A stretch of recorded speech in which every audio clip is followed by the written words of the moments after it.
This video is for educational purpose. Everything you will listen in this video is taken from internet or any book or any documentary which is available for public. पति पत्नी का रिश्ता एक नाजुक door से बंधा होता है जो समय के साथ साथ मजबूत होता जाता है, जिसे निभाने वाले मरते दम तक भी निभाते हैं।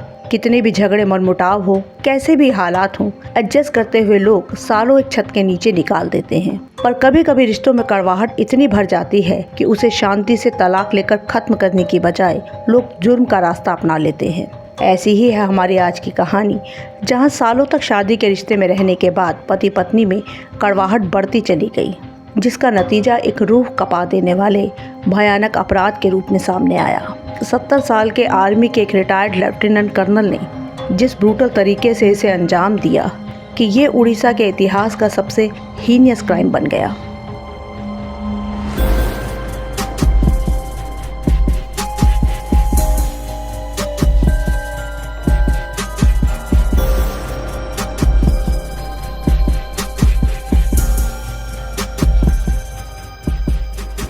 आज की हमारी कहानी है उड़ीसा के भुवनेश्वर से। भुवनेश्वर के नयापल्ली इलाके में डॉक्टर सोमनाथ परिदा रहा करते थे। परिवार में उनकी पत्नी उषा श्री सामल और 2 बच्चे थे। डॉक्टर सोमनाथ आर्मी में लेफ्टिनेंट कर्नल थे। आर्मी में सोमनाथ परिदा एक डॉक्टर के तौर पर अपनी सेवाएं दे रहे थे। उनकी गिनती आर्मी के बेस्ट सर्जन्स में होती थी। 1992 में डॉक्टर सोमनाथ आर्मी से रिटायर हुए। रिटायरमेंट के बाद डॉक्टर परिदा ने वर्ल्ड हेल्थ ऑर्गेनाइजेशन सहित कई संगठनों के साथ कंसल्टेंट के तौर पर काम किया। इसके साथ ही भुवनेश्वर में ही उनका अपना क्लिनिक भी था। उनकी पत्नी उषा श्री एक ओडिसी डांसर रह चुकी थी और अब एक हाउसवाइफ थी। उनका बेटा ललित परिदा डॉक्टर बना और वो यूएस जाकर शादी करके वहीं बस गया। बेटी लेखा परिदा भी दुबई चली गई और शादी करके वहाँ के स्कूल में टीचर की नौकरी कर रही थी। भुवनेश्वर के नयापल्ली में डॉक्टर परिदा का एक 2 मंजिला खूबसूरत मकान था, लेकिन दोनों बच्चों के विदेश में जाकर बसने के बाद ये घर एकदम सूना हो गया था। काफ़ी सालों से दोनों पति पत्नी अकेले ही यहाँ रहते थे। अब ऐसे में कई लोग सोशल एक्टिविटी में खुद को बिजी कर लेते हैं, लेकिन यहाँ ऐसा नहीं था, जिसका सबसे बड़ा कारण खुद डॉक्टर सोमनाथ परिदा थे। डॉक्टर परिदा काफ़ी गुस्सैल स्वभाव के थे। अपने में ही रिजर्व रहने वाले डॉक्टर परिदा थोड़े मिस्टीरियस भी थे। वो शॉर्ट टेम्पर्ड थे। लोगों से ज़्यादा मिलना जुलना उन्हें पसंद नहीं था। पड़ोसियों से छोटी छोटी बात पर झगड़ा करना इनकी आदत थी। सालों फौज में नौकरी करने के बाद रूल एंड रेगुलेशन के पाबंद डॉक्टर परिदा रिटायरमेंट के बाद भी उसी लाइफस्टाइल में जीते थे।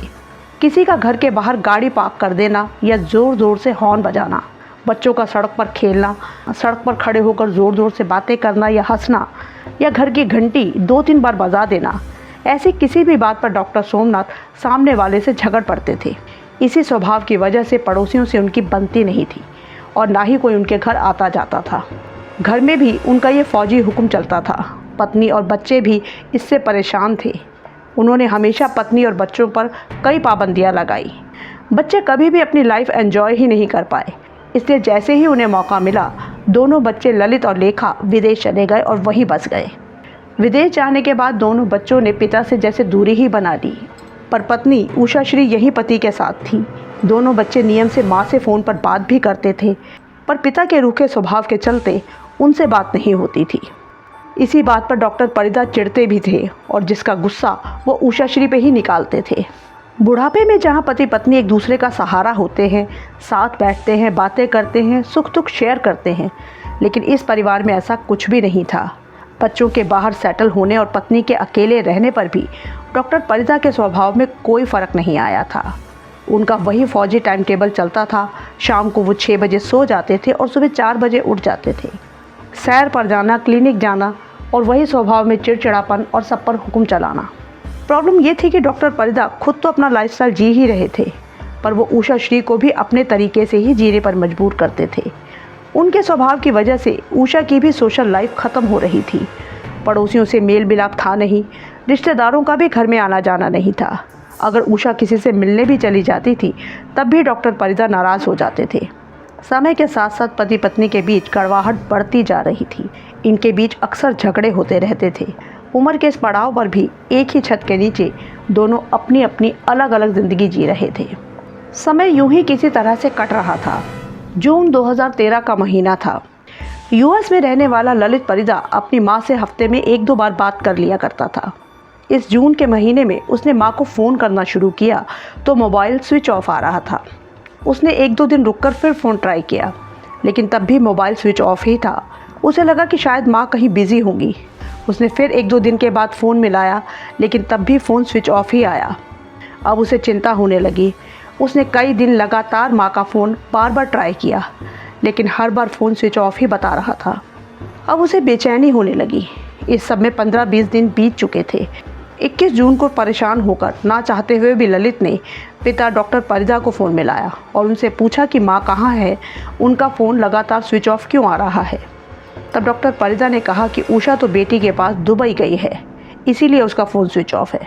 इसके बाद ललित ने अपनी बहन लेखा से दुबई में बात की, पर बहन ने साफ इनकार किया कि माँ तो मेरे पास आई ही नहीं है। अब ललित परेशान हो उठा कि पिता झूठ क्यों बोल रहे हैं।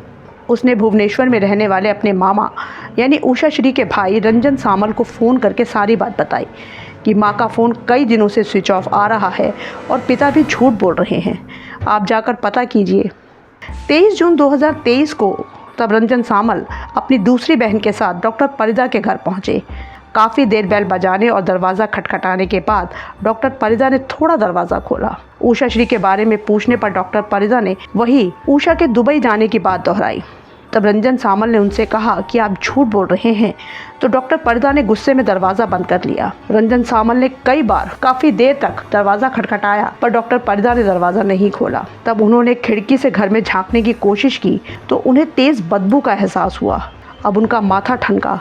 बिना देर किए अब ये लोग नया पल्ली पुलिस स्टेशन पहुंचे और पुलिस को कंप्लेन लिखवाई कि उनकी बहन काफ़ी दिनों से लापता है। पुलिस की एक टीम उनके साथ डॉक्टर परिदा के घर पहुंची।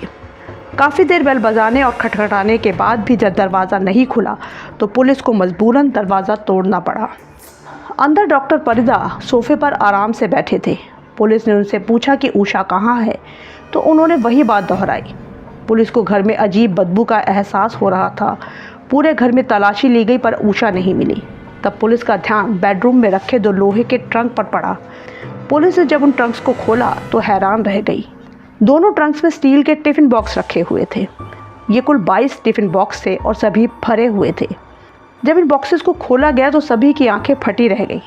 सभी बॉक्सेस में इंसानी मांस के टुकड़े थे जो केमिकल में डुबोकर रखे गए थे। घर में फैली बदबू इन्हीं टुकड़ों की थी। जब डॉक्टर परिदा से पूछा गया कि ये सब क्या है, तो उन्होंने शांत स्वभाव से कहा कि ये मेरी पत्नी उषा श्री है। ये सुनते ही पुलिस के साथ साथ वहां मौजूद हर शख्स के पैरों तले ज़मीन खिसक गई। उषा श्री के भाई और बहन को यकीन नहीं आ रहा था कि उनकी बहन को इन 22 टिफ़िन बॉक्सेस में बांट कर रखा गया था। सभी हैरान थे कि इतना घिनौना काम करने वाला डॉक्टर परिदा इतना शांत कैसे बैठा था। उसके चेहरे पर कहीं कोई दुख या पश्चाताप नहीं था। पुलिस वाले भी ये सब देखकर हैरान थे। उन्होंने अपनी लाइफ में ऐसा पहले कभी कुछ नहीं देखा था। फॉरेंसिक टीम को बुलाया गया। टिफ़िन बॉक्सेस को कब्जे में लेकर कार्रवाई शुरू की गई। उन 22 टिफ़िन बॉक्सेस में कुल 300 टुकड़े थे और सभी टुकड़ों को 6-6 इंच के साइज़ में सफाई से काटा गया था। लेकिन फॉरेंसिक टीम ने नोटिस किया कि इनमें सर का हिस्सा नहीं है। अब एक बार फिर से घर में सिर की तलाशी शुरू हुई। थोड़ी ही देर में घर के फ्रिज में रखा हुआ उषा श्री का सिर मिला, जो बहुत बुरी हालत में था। जब पुलिस ने पूछा कि आपने सर को क्यों संभाल के रखा है, तब डॉक्टर ने कहा कि मैं अपनी पत्नी से बहुत प्यार करता था। उषा के मरने के बाद मैंने उसका सर घर की सेंटर टेबल पर सजा कर रखा था। मैं उससे रोज़ बातें करता था, पर जब सिर सड़ने लगा तो मैंने उठाकर उसे फ्रिज में रख दिया। पुलिस ने पूछा कि अगर आप अपनी पत्नी से इतना प्यार करते थे तो आपने पत्नी की हत्या क्यों की, पर डॉक्टर ने साफ इनकार करते हुए कहा कि मैंने पत्नी उषा की हत्या नहीं की है। 3 जून को झगड़े के दौरान उसे कुछ हुआ और उसने खुद अपना सिर पटक पटक कर अपनी जान दे दी। जब पुलिस ने पूछा कि आपने बच्चों और रिश्तेदारों या पुलिस को खबर क्यों नहीं दी, तो डॉक्टर ने कहा कि अगर मैं सबको बताता तो सब मुझ पर ही शक करते और मेरी बदनामी होती। फिर पुलिस ने पूछा कि आपने अपनी बीवी के बॉडी के इतने टुकड़े क्यों किए और उन्हें संभाल कर क्यों रखा है, तो डॉक्टर परिदा का कहना था कि मेरी पत्नी की इच्छा थी कि उसका अंतिम संस्कार शिरडी में हो, जब साईं बाबा का जन्मदिन मनाया जाता है। अभी सितंबर तक बॉडी को संभालने के लिए केमिकल में पूरी बॉडी को डालना पड़ता, जो पॉसिबल नहीं था। इसीलिए मैंने छोटे छोटे टुकड़े करके केमिकल में डुबोए थे। अब ये सभी बातें सुनकर पुलिस वालों का भी दिमाग घूम रहा था। उन्हें डॉक्टर परिदा की दिमागी हालत ठीक ना होने का शक हो रहा था। पुलिस ने डॉक्टर परिदा को अपनी पत्नी उषा श्री की हत्या और सबूत छिपाने के जुर्म में गिरफ्तार कर लिया। पूछताछ में डॉक्टर परिदा ने बताया कि 3 जून को आपसी झगड़े के बाद उषा ने सिर पटक पटक कर अपनी जान दे दी थी। उन्होंने उषा के शरीर को बाथरूम में रख दिया। फिर अगले दिन तो ट्रंक खरीद के लाए और कुछ टिफ़िन बॉक्सेस भी। फिर उन्होंने बाथरूम में बैठकर लाश के टुकड़े किए। पहले दिन उन्होंने 100 टुकड़े किए और उन्हें केमिकल में डुबोकर टिफ़िन्स में रखा और टिफ़िन्स को ट्रंक में रख दिया। डॉक्टर परिदा की सुनाई कहानी झूठी साबित हो रही थी, जिसमें वो खुद को पत्नी से प्यार करने वाला बताना चाह रहे थे। सिर के पोस्टमार्टम से ये बात क्लियर हो गई थी कि उषा ने सिर पटककर जान नहीं दी, बल्कि उनके सर पर किसी भारी चीज़ से वार किया गया था और ज़्यादा खून बहने से उनकी मौत हुई थी। डॉक्टर परिदा ने पूरी प्लानिंग के साथ सब कुछ खरीदा। रोज़ उन्होंने जाकर अलग अलग दुकानों से 2-2 या 3-3 की गिनती में टिफ़िन्स खरीदे। बॉडी काटने के लिए अलग अलग तरह के कटर्स का यूज़ किया गया। Surgical knife, iron cutter, blade, चाकू का इस्तेमाल हुआ। बाज़ार से स्पेशल केमिकल्स और फिनाइल खरीदा गया ताकि घर में बदबू ना आए। और इस सब के दौरान वो अपने रोज़ के रूटीन काम भी आराम से कर रहे थे, जैसे सैर पे जाना, क्लिनिक जाना, जल्दी सोना, जल्दी उठना। उनके रूटीन में कोई बदलाव नहीं था। 20-21 दिनों तक वो आराम से उसी घर में पत्नी की लाश के साथ रहे। वहीं खाते थे, वहीं सोते थे। पत्नी का सिर सामने रखकर उससे बातें भी करते थे। पत्नी के मरने के अगले दिन यानी 4 जून को ही उन्होंने घर की मेड को भी छुट्टी दे दी थी। पड़ोसियों रिश्तेदारों का तो वैसे ही आना जाना नहीं था। कोई भूले भटके अगर आ भी गया तो उसे वो बाहर से ही भगा देते थे। जून में ही डॉक्टर परिदा ने क्लिनिक में अपना जन्मदिन भी मनाया था और वो बहुत खुश थे। इसी बीच उन्होंने अपनी गाड़ी में AC भी फिट करवाया था। पुलिस को डॉक्टर परिदा ने बताया कि पत्नी की बॉडी को सितंबर में शिरडी ले जाना था, इसीलिए AC लगवाया था ताकि बॉडी की बदबू ना आए।